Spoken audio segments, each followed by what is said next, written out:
Cara, e quais são os momentos mais difíceis, assim, pra vocês? Já teve perrengue, assim, na banda, de um cara querer uma coisa, outro querer outra, ficar um clima ruim, ou, enfim, alguma outra situação externa a vocês? O que é o mais difícil na carreira de vocês?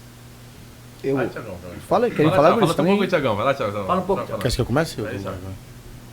Não, vou dar um adendo que, Vai lá, falando vai. de função de climão com a banda, né? Ou entre nós, no Ou caso aqui, entre né? vocês, ou, Claro, não. ou pra fora também. Isso é uma coisa que eu vou dizer pra ti, cara. Olha, me orgulho muito de dizer de fazer parte dessa turma aqui. E eu até quis começar, porque eu nunca vou esquecer. Quando eu entrei no antigo estúdio nosso, esse cara aqui, ó, me falou uma frase. E aí, irmão? Beleza? Tranquilo, sério assim pra mim, né? E eu pensando, o que esse louco vai me falar? Porque era o único que eu não tinha vínculo, né? Mas o cara esse cara tem um coração espetacular. Não é porque eu tô do lado dele, mas é um prazer. Cara. Assim como dos guris também. Sidão, Cara, e ele pegou e falou, irmão, tudo que acontecer aqui, a gente acerta aqui. A gente não leva pra casa, entender se vamos resolver aqui, tá desconforme com alguma coisa, a gente acerta aqui. E eu levei isso comigo. E todo mundo aqui levou isso. A gente nunca ficou de mal na banda.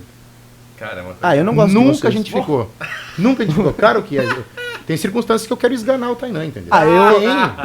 Eu todo dia eu quero bater no Zaca. Isso faz parte. Sinceridade, né, Zaca? Sinceridade, é verdade, ele falou, com sinceridade, a banda vai longe. E é o que mantém a formação Mas da a gente não banda leva e a gente não leva pro coração também. Nunca. Cara, desentendimento tem O nosso vínculo é muito forte, né? muito